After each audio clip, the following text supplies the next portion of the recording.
They told you classic Hollywood was elegant, that it was champagne bubbles and satin gloves and smiles that could stop traffic. They sold you a dream so polished you can still see your own face reflected in it, because that's the point of a dream. It's supposed to make you want it.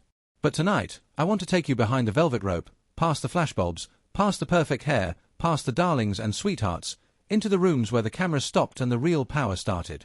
Because there were stars in that era who didn't just act like royalty on screen, they started believing they were untouchable off screen. And when a human being starts believing the rules are for everyone else, you don't get glamour anymore. You get entitlement. You get cruelty with a smile. You get the kind of arrogance that doesn't shout right away. First it whispers, then it laughs, then it dares you to challenge it. And if you're thinking, come on, how bad could it really be? Keep that thought. Because the most dangerous part of old Hollywood wasn't the spotlight. It was what people could do when they knew the studio system would protect them, when they knew the press would cover for them, and when they knew everyone around them needed their paycheck more than they needed the truth. Let's set the scene the way it really was. In the so-called Golden Age, a movie star wasn't just famous. They were a product, a brand, a walking investment. If you were at the top, your face on a poster could move millions of dollars before a single ticket was sold. And that kind of power doesn't sit quietly in a person's pocket, it changes the way they breathe.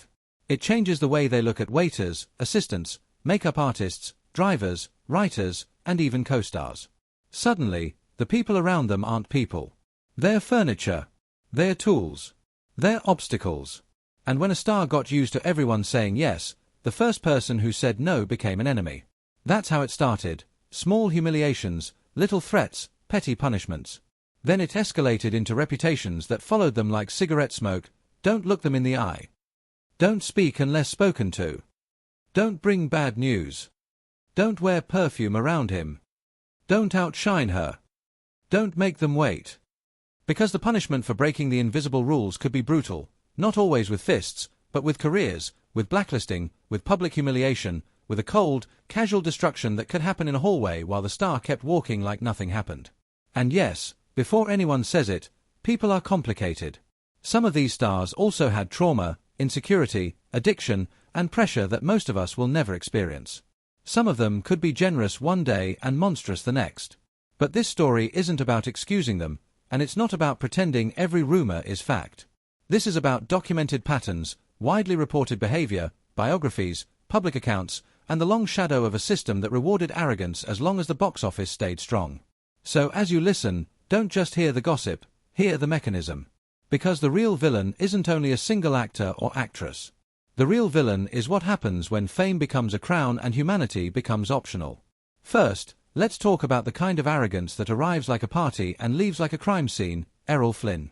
On screen, he was the definition of swagger, handsome, fearless, charming, the kind of man Hollywood taught audiences to forgive before he even apologized. That's the trick of charisma. It doesn't just make people like you, it makes them doubt their own instincts when you hurt them. Flynn's image was built on adventure, romance, danger, so when he behaved like the rules didn't apply, it didn't even look out of character. It looked expected. People around him learned to treat his bad behavior like weather. You don't argue with it, you just try not to get soaked. And the more the industry framed him as a myth, the more he acted like one, reckless, entitled, and convinced that consequences were for ordinary men. When you look at the way Flynn was talked about, you see this pattern. The stories rarely begin with him being mean. They begin with him being fun. He drank. He joked. He pushed boundaries. He acted like a prince who had wandered into a room full of servants and found it amusing. But fun in a power imbalance is often just cruelty that hasn't admitted what it is yet. In environments like classic Hollywood sets, where assistants, young performers, and staff could be replaced instantly, fun could become pressure, humiliation, or fear. And if you didn't laugh along, you were the problem. That's what entitlement does. It makes the victim feel guilty for not enjoying being mistreated. Then there's the darker side, because Flynn's legacy has long been tied to scandal, accusations, and a reputation for predatory behavior that still makes people argue today. And what's uncomfortable is not only the allegations themselves, but the way the era reacted, with spectacle, with jokes, with a shrug. In a system built to protect stars, the public persona often became armor. If you were charming enough, you could turn outrage into mischief, turn harm into drama, and turn fear into headlines. The cruelty isn't only what happened, it's how easily it was dismissed. Now shift from Flynn's reckless arrogance to a different kind, the cold, controlled dominance of Joan Crawford. If Flynn was chaos wrapped in charm, Crawford was discipline sharpened into a weapon. She didn't just want to be admired, she wanted to be obeyed. And part of what made Crawford so fascinating is that she is still a symbol of old Hollywood power, the perfectly arched eyebrow, the hard glamour, the sense that weakness was a sin. She rose from a difficult background and built herself into an icon through sheer will. But sometimes, when a person survives by becoming hard, they start believing hardness is the same thing as strength, and then they use that hardness on everyone around them. Crawford's reputation has been debated for decades, especially because so much public conversation about her behavior toward her family comes from Christina Crawford's memoir, Mommy Dearest, and the cultural storm that followed it. Some people close to Crawford denied parts of it, some defended her, some said the truth was complicated, and some said the abuse described was real. But here's what matters for our story. Whether every detail is accepted or not, the public image that emerged is of a woman who demanded control, who feared humiliation, and who could turn her home and her relationships into a stage where she was always the director. And when a person believes their image must be perfect at all costs, they often treat other people's feelings as expendable. Imagine living near someone who can smile in public like a saint, then close the door and become a storm.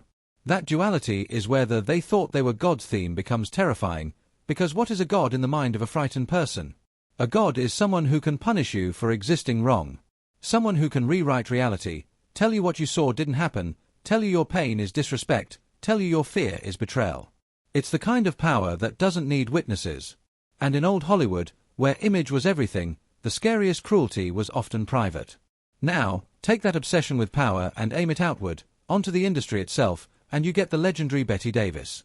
Davis was not a soft star. She didn't float, she struck. She was talent with teeth, and she knew it. In a world that wanted actresses to be decorative, Davis fought to be taken seriously, and she won, through intensity, through work, through refusing to play nice. And here's where it gets complicated. Davis's refusal to be controlled is part of why people admire her. But the same sharpness that protected her could also cut everyone around her. Davis was known for feuds, for blunt cruelty in her words, for a kind of intellectual contempt that could make people feel small with one sentence. You have to understand the environment to understand why Davis became Davis. Studios controlled roles. Men controlled reputations. Aging was treated like a crime for actresses. A woman who didn't fight could be erased. So Davis fought hard. But when fighting becomes your identity, it can become your default language. You start treating every disagreement as a war, every co-star as competition, every set as territory. And in that mindset, kindness looks like weakness, compromise looks like surrender, and empathy looks like distraction. And then we get to the feud that became a legend. Davis and Crawford, two queens in one kingdom, both convinced the crown belonged to them. People love this story because it's dramatic, because it's cinematic, because it feels like a movie about making movies. But beneath the entertainment is something uglier. A system that enjoyed watching women tear each other apart, a press that profited from their bitterness, and a culture that told them there could only be one winner. When cruelty becomes content, everyone loses, except the people counting money. Now let's talk about Clark Gable, because the cruelty connected to his legacy isn't the obvious diva stereotype. Gable's public image was masculinity carved into stone, the king of Hollywood, the leading man, the man women were told to desire.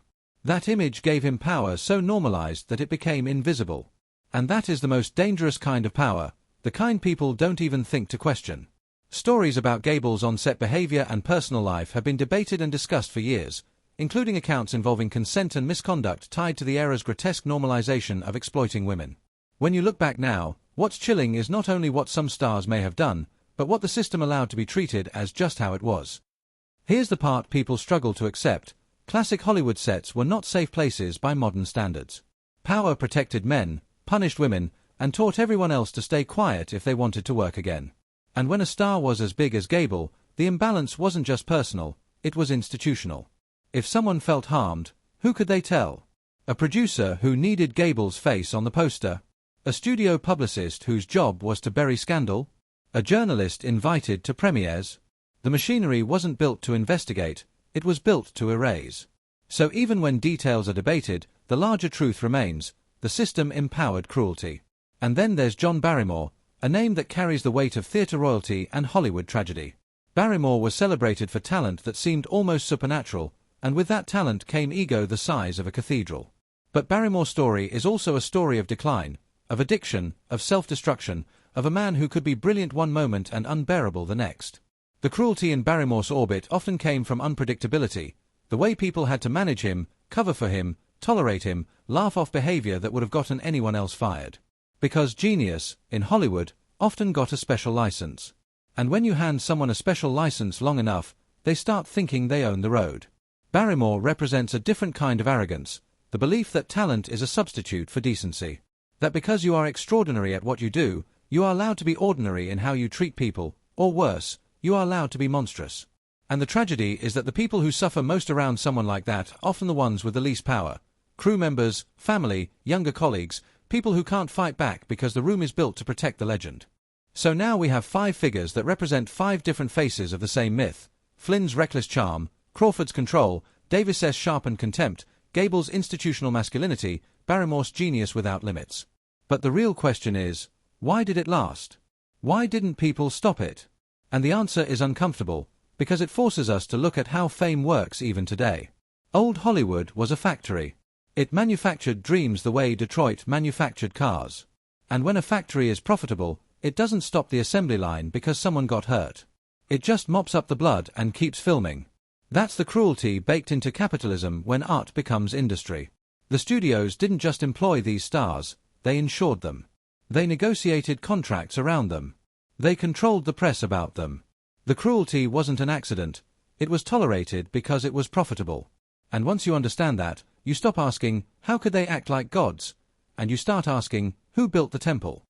Think about the ordinary person on a set, someone carrying cables, someone doing makeup, someone bringing coffee. If a star humiliates them, what do? Complain and risk being labeled difficult. Walk out and lose rent money. Tell a reporter and get sued. In that world, silence wasn't just fear.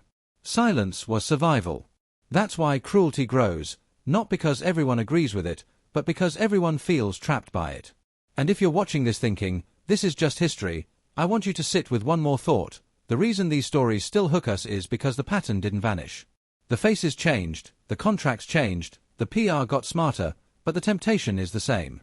Fame still offers people a shortcut around accountability. Power still tests character. And audiences still reward charisma so much that we sometimes forgive what we shouldn't. That's why these old Hollywood stories matter. Not because we want to hate the past, but because the past shows us what happens when we treat stars like gods, and when gods get bored, they play with human lives. Now, I'm not here to tell you every person in classic Hollywood was evil. Many were kind. Many were professional. Many were victims themselves. But this video isn't about the ones who quietly did their job. This video is about the ones who walked into rooms like they owned oxygen. The ones who mistook applause for permission. The ones who treated people like props. Because the darker truth of old Hollywood isn't that cruelty existed, it's that cruelty could be glamorous if the camera loved you enough. Let me paint you a picture. A studio hallway, polished floors, the smell of powder and smoke, assistants moving like they're trying not to be seen, everyone listening for footsteps. The star approaches. Conversations die. People make themselves smaller. Not because the star is a king by law, but because fear has made them one by habit. The star doesn't even have to shout. A glance is enough. A pause is enough. A joke at someone's expense is enough to ruin a week or a career. That's what it means to think you're a god. You don't just demand worship, you make people afraid not to worship. And the cruelest part. Some of these stars probably believed their own mythology. They were told from morning to night that they were special, that they were rare, that without them the machine would collapse. They were praised for breathing. They were protected from consequences. They were surrounded by yes men. And when you live in that bubble, empathy doesn't die in a dramatic way. It starves slowly. You forget what no sounds like. You forget what normal looks like. You forget that other people go home and cry because of something you said as a joke. By the time someone like Crawford is older, what happens? The fear of losing control gets worse. By the time someone like Davis is challenged, what happens? The instinct to attack gets faster.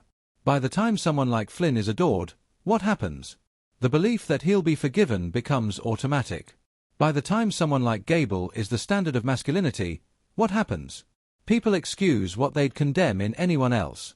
By the time someone like Barrymore is labeled a genius, what happens? People call suffering the price of brilliance. And that's the trap.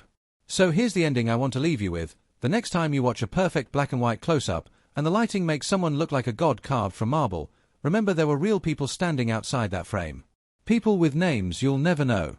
People who held the reflectors, who fixed the costumes, who typed the scripts, who drove the cars, who cleaned the dressing rooms, who swallowed insults because they needed to eat. Old Hollywood worshipped stars. But it ran on ordinary humans. And whenever we forget the humans behind the glamour, we risk rebuilding the same kind of temple, with new idols, the same silence, and the same cruelty hidden under the shine. If you made it to the end, comment the word velvet so I know you're one of the real ones who stayed for the truth behind the dream. And tell me, which classic Hollywood story shocked you the most? Flynn, Crawford, Davis, Gable, or Barrymore?